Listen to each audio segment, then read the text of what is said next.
Louvado seja o nosso Senhor Jesus Cristo, para sempre seja louvado. Queridos irmãos e irmãs, estamos vivendo hoje a quarta-feira da Semana Santa, um dia de graça que nos prepara diretamente para celebrarmos a partir de amanhã o Tríduo Pascal. A antífona de entrada de hoje nos apresenta 3 versículos do 2º capítulo da carta de São Paulo aos Filipenses. Ao nome de Jesus, todo joelho se dobre no céu, na terra e na mansão dos mortos, pois o Senhor se fez obediente até a morte e morte de cruz. E por isso, Jesus Cristo é Senhor, na glória de Deus Pai. Nota-se na antífona uma inversão de versículos, com a intenção de convidar todos aqueles que participam da liturgia desta quarta-feira da Semana Santa a se inclinar diante do Senhor, diante daquele que ressuscitou dos mortos. Sim, diante dele todo joelho deve se dobrar, no céu, na terra e na mansão dos mortos. Todos devem reconhecê-lo como único Senhor.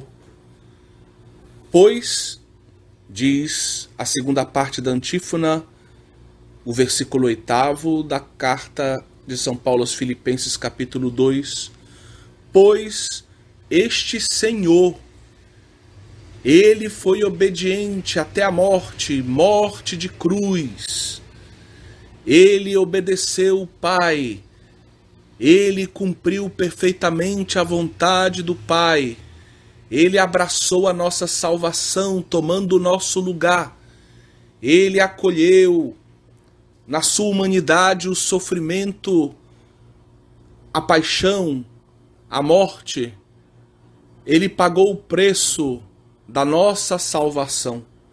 E por isso, diz o versículo 11, e por isso Jesus Cristo, aquele que morreu numa cruz, aquele que obedeceu o Pai perfeitamente, aquele que ressuscitou, ele é o Senhor, na glória de Deus Pai.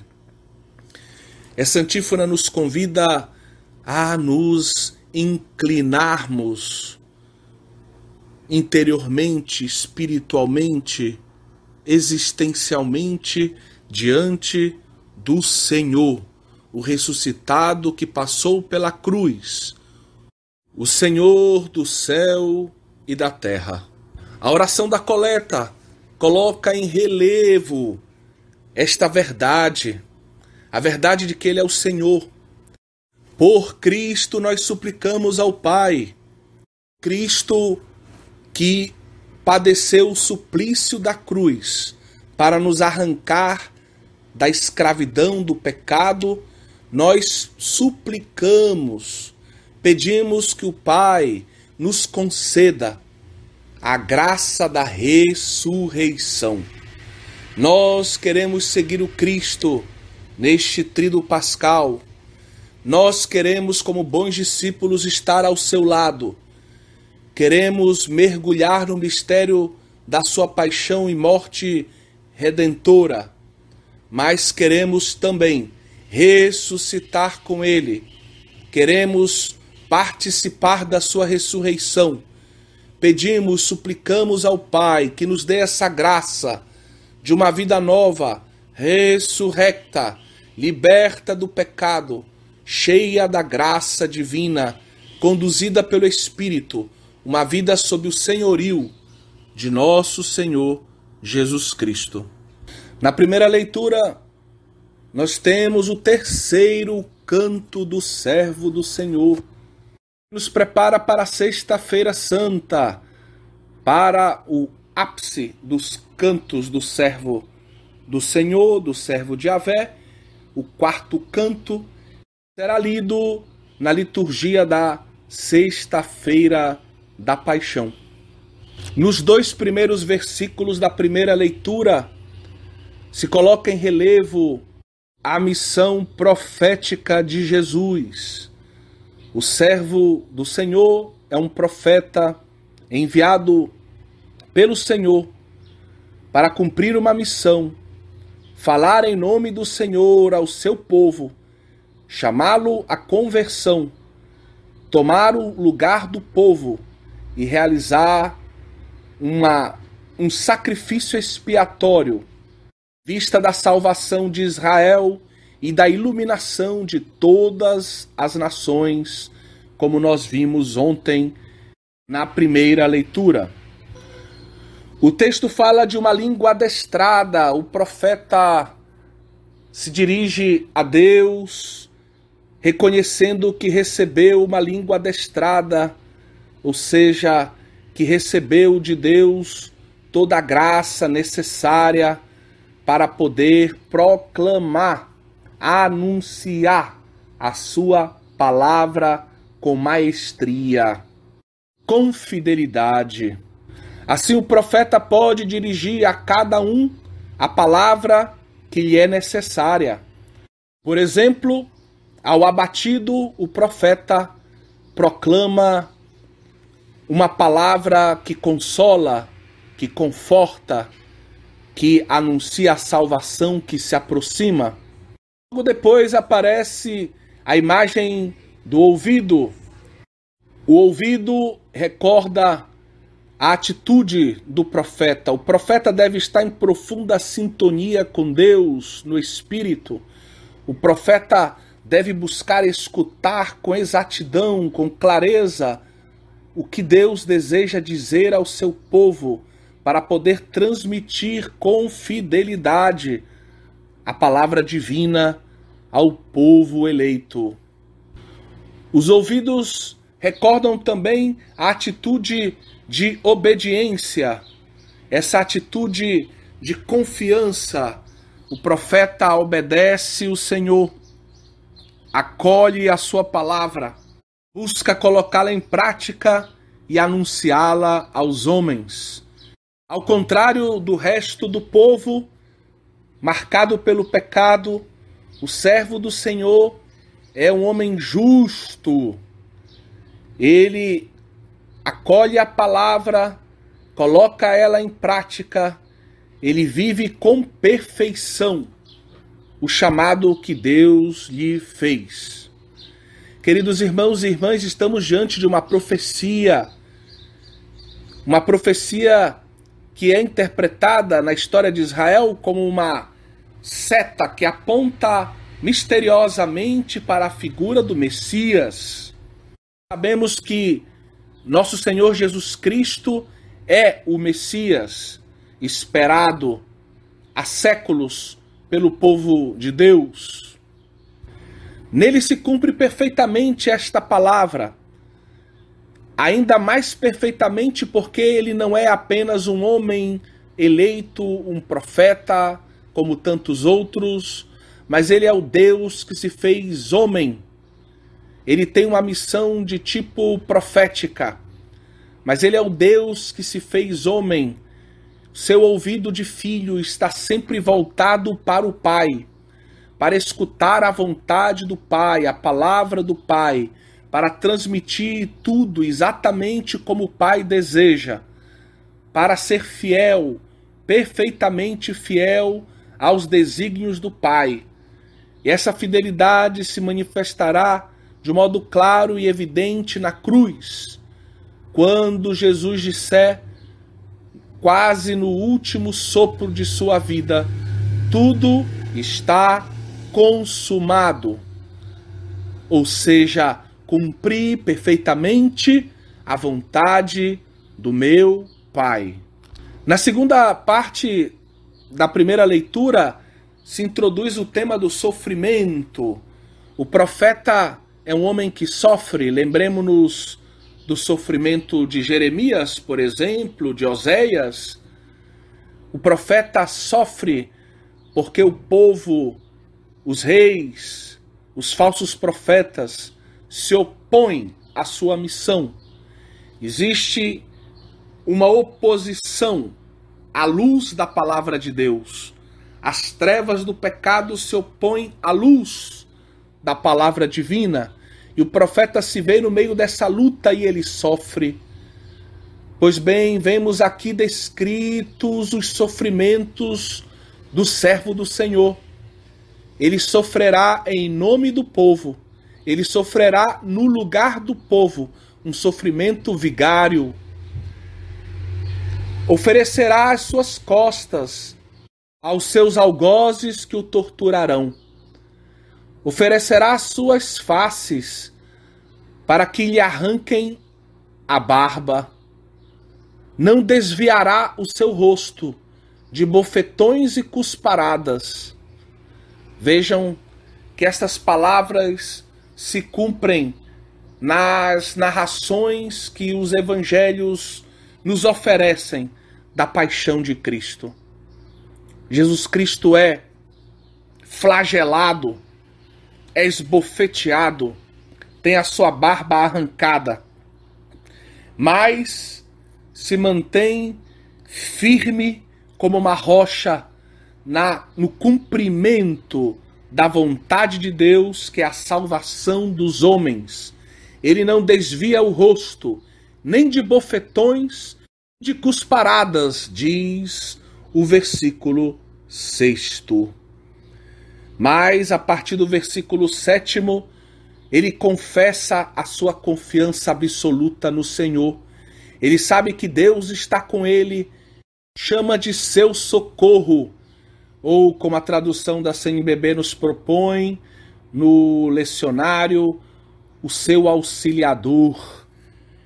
Deus é o seu socorro, Deus é aquele que vem em seu socorro, não o deixa só.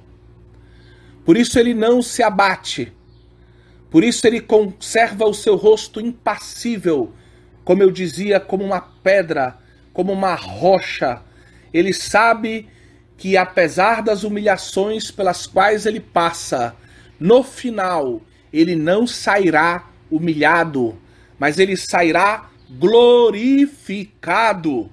O seu nome estará sobre todo outro nome. O seu Pai o glorificará. Diante do seu nome todo joelho se dobrará, no céu, na terra e na mansão dos mortos, como recorda a antífona de entrada da nossa celebração. Ele passará pela humilhação, mas a humilhação não o vencerá.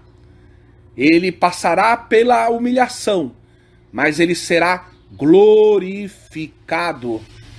Como recorda a Virgem Maria no seu canto, o Magnífica, Lucas 1:52, aos humildes exaltou. No versículo 8, ele recorda que Deus que está ao seu lado é o seu defensor. Sim, Deus defende a sua causa. Deus opera em seu favor. Isso ele não teme, ele confia no Senhor. O Senhor é o seu socorro. Ele não tem medo dos homens que querem condená-lo. Ele não tem medo do Sinédrio. Ele não tem medo de Pôncio Pilatos. Ele não tem medo das autoridades deste mundo, porque o Senhor está com ele. O Senhor é o seu socorro. O Senhor infunda em nossos corações, nós que como discípulos acompanhamos Jesus nesses passos da Semana Santa, que o Senhor infunda em nossos corações essa coragem, essa confiança, esse amor filiais que o moveram a cumprir perfeitamente a vontade de Deus. Senhor, nós também queremos cumprir perfeitamente a vontade de Deus em nossas vidas. O Salmo 68, 69 também retoma o tema do justo que sofre. O justo que sofre na busca da fidelidade a Deus. Por vossa causa, ele diz, é que sofri tantos insultos, e o meu rosto se cobriu de confusão. Me tornei como um estranho a meus irmãos, como estrangeiro para os filhos de minha mãe. O justo está sendo perseguido porque escuta e coloca em prática a palavra de Deus. Transmite, anuncia a palavra do Senhor. Enfrenta muitas resistências, muitos não acreditam no seu ministério, na sua missão. Ele se vê abandonado por tantos, até por pessoas próximas, por familiares. E aqui nós nos recordamos de uma das bem-aventuranças em Mateus 5, versículo 11. Bem-aventurados sois quando vos injuriarem e vos perseguirem e mentindo disserem todo mal contra vós por causa de mim. Alegrai-vos, diz o versículo 12, regozijai-vos, porque será grande a vossa recompensa nos céus, pois foi assim que perseguiram os profetas que vieram antes de vós. Jesus recorda que foi assim que os profetas foram tratados, é assim que ele será tratado, e é assim que nós, na medida em que estivermos unidos a Cristo e que vivemos a nossa vocação de um modo profético, nós também seremos tratados assim. Mas devemos, como o Senhor, ter coragem, devemos confiar no amor de Deus, que nunca nos abandona e nos oferece tudo o que é necessário para a nossa santidade. O Salmo, mais adiante, a sua terceira estrofe, mostra como o profeta, como o servo do Senhor, sabe que sairá vitorioso depois de todo o sofrimento, de toda a humilhação, depois de toda a perseguição, depois da paixão, da cruz e da morte. Ele diz, cantando eu louvarei o vosso nome, e agradecido exultarei de alegria. Sim, humildes, vede isto, e alegrai-vos, vosso coração reviverá. Depois de todo esse sofrimento virá o canto de louvor, de júbilo, a alegria. O nosso coração reviverá. O nosso coração que parecia morto renascerá, ressuscitará, se estivermos unidos ao Senhor continuamente. Pois o Senhor atende à prece dos seus pobres e não despreza o clamor dos seus cativos. Nada passa inobservado a Deus. O Senhor está atento à prece daqueles que são pequenos, daqueles que buscam, em primeiro lugar, cumprir a vontade de Deus, amá-lo, honrá-lo. Ele não despreza o clamor daqueles que sofrem. Depois da unção em Betânia, que nós lemos na versão do Evangelho de São João, na segunda-feira desta Semana Santa, no Evangelho de Mateus, no capítulo 26, nós encontramos a perícope que é proposta hoje como o Evangelho do dia. A Bíblia de Jerusalém divide essa perícope em 3 partes. A traição de Judas, os preparativos para a ceia pascal e o anúncio da traição de Judas. Tudo isso precede a instituição da Eucaristia, que começa no versículo 26. O trecho do Evangelho de hoje se conclui no versículo 25, deixando justamente para amanhã, quinta-feira santa, a instituição da Eucaristia. O Evangelho começa com a figura de Judas Iscariotes, um dos 12, escolhido pelo próprio Cristo, estar com ele e para ser enviado por ele para anunciar a boa nova. Mas o coração de Judas Iscariotes se desviou, se fechou para Cristo. O coração de Judas Iscariotes está longe do seu Senhor. Apesar da escolha, apesar da eleição, apesar de todo o amor que Cristo lhe dedicou, apesar de toda a verdade que Cristo lhe confiou, Judas Iscariotes se distanciou de Jesus interiormente. Seu coração se desviou. Ele tem os seus próprios planos, ele tem as suas próprias ideias, ele tem os seus próprios modos de interpretar a vida de Jesus, a sua missão. E ele decide então, em seu coração, vender o seu Senhor, trair o seu mestre. Ele vai então ao encontro dos sumos sacerdotes e lhes diz: o que me dareis se vos entregar Jesus?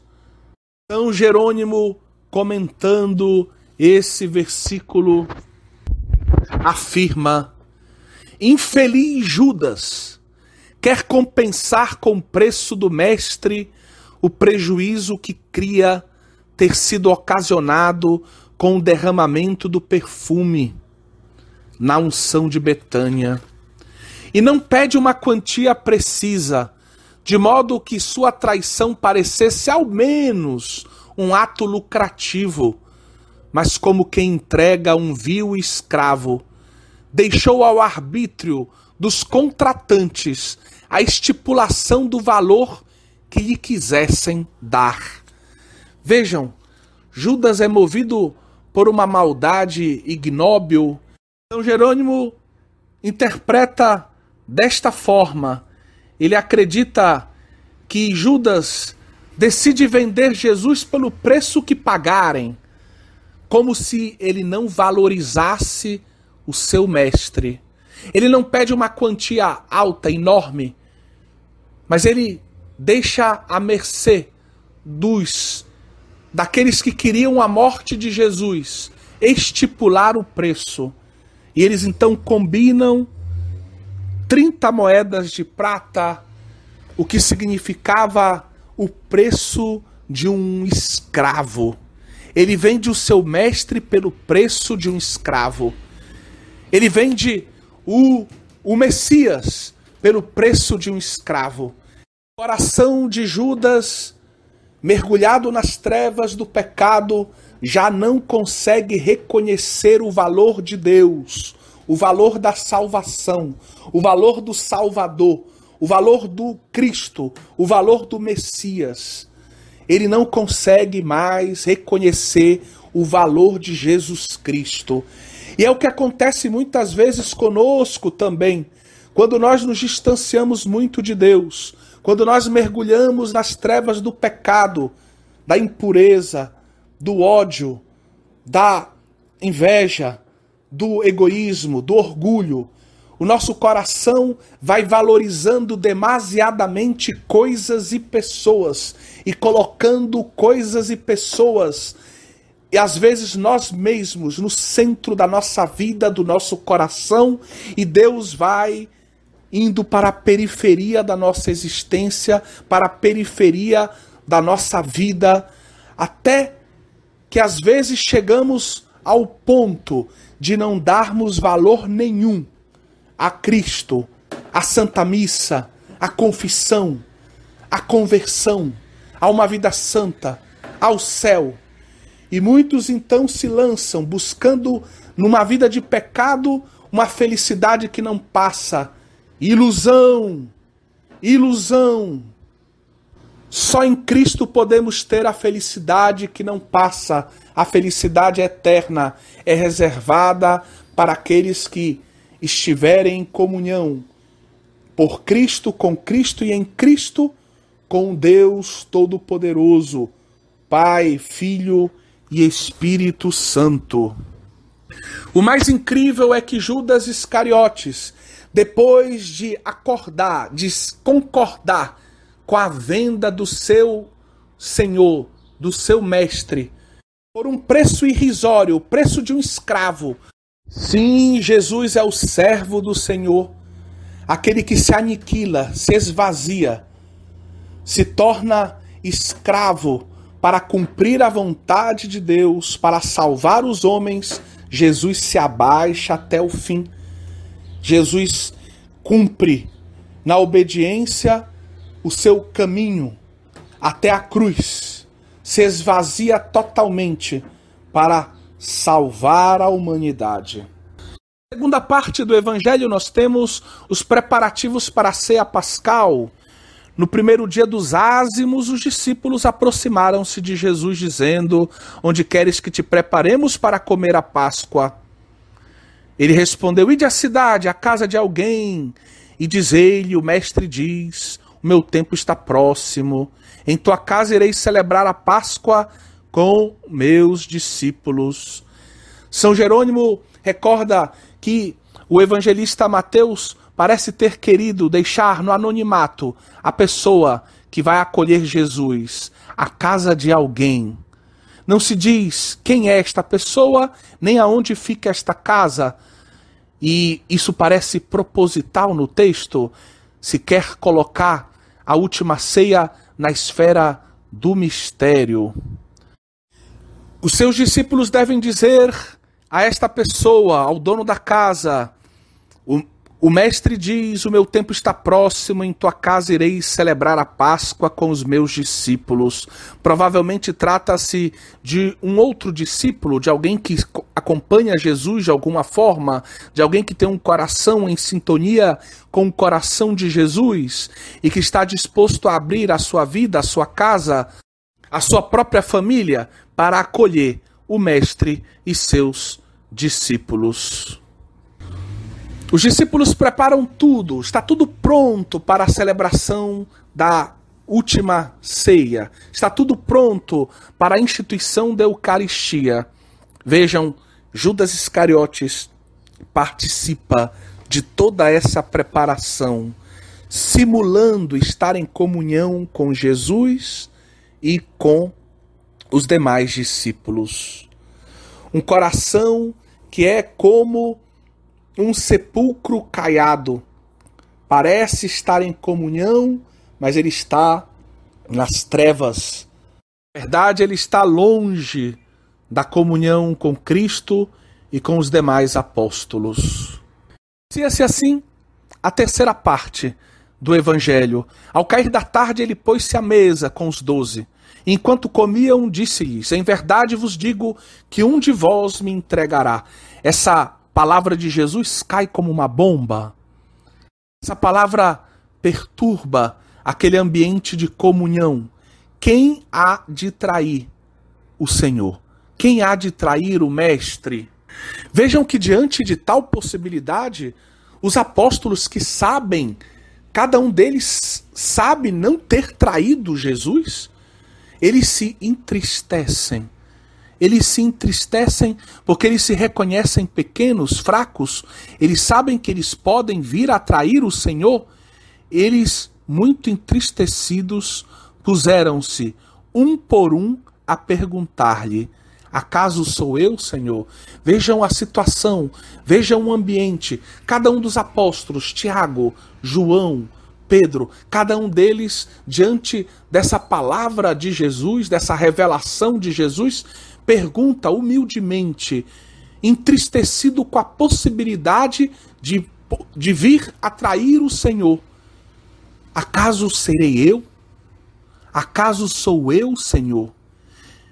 E ele responde então: o que comigo põe a mão no prato, esse me entregará. Imaginem os apóstolos recolhendo as suas mãos. Ninguém quer colocar a mão no prato, porque tem medo de, dessa forma, estar, por assim dizer, aderindo àquela palavra profética e estar selando a traição que há de vir. Jesus continua dizendo: o Filho do Homem há de ser entregue, mas ai daquele que o entregar. Melhor seria para aquele homem não ter nascido. É grave a situação de Judas, porque Judas não vai cometer um pecado pontual. Judas está tramando essa traição. Judas está simulando amizade e comunhão com Jesus e os apóstolos. Judas está obstinado no mal, obstinado no pecado. O evangelista São João diz que o demônio entra no coração de Judas. Judas está livremente mergulhado no pecado, ele se obstinou a atrair o Senhor. Não tem vergonha do que há de fazer. Ele não se arrepende, mas ele continua a colocar meticulosamente o seu plano em ação. Então o próprio Judas pergunta: porventura serei eu, Rabi? Enquanto os outros o chamam de Senhor, Judas os chama de Mestre. São Jerônimo diz que talvez dessa forma ele quisesse expressar que Jesus não era o seu Senhor, mas era apenas um mestre, um professor. Ou seja, Jesus seria apenas um rabi para Judas. Judas já não consegue ver Jesus como o seu Senhor. E Jesus então lhe responde: tu o disseste. O Evangelho de São João recorda que Judas vai colocar a mão com Jesus no prato. Isso significa que Judas estava sentado próximo de Jesus, o que indica um lugar de honra. O banquete acontecia numa mesa, normalmente em formato de U. No centro do U ficava o mestre, o Cristo, e mais próximo dele ficavam os convidados, digamos, de honra. Então Judas está ali naquela proximidade honrada. Mas enquanto a luz de Cristo brilha nos corações dos outros discípulos, essa luz já não brilha mais no coração de Judas. O coração de Judas está imerso na noite do pecado. Judas representa todos estes homens, todas estas mulheres, todos aqueles que ao longo dos séculos se opõem traiçoeiramente a Cristo e aos seus discípulos. Querem vendê-lo como se ele nada fosse. Traem o Salvador. Traem aquele que vem em nome do Senhor. Que a Virgem Maria nos ajude a ter um coração mergulhado no mistério da Semana Santa, em profunda comunhão com o coração de Jesus. Que a Virgem Maria nos ajude a reconhecer com tristeza os nossos pecados diante do sofrimento do Cristo. Reconhecer que nós também somos capazes de trair o Senhor ontem, hoje e talvez amanhã. Mas que podemos encontrar no Cristo sempre o amor e a misericórdia de Deus, que são para nós o manancial da salvação. Glória ao Pai, ao Filho e ao Espírito Santo, como era no princípio, agora e sempre. Amém.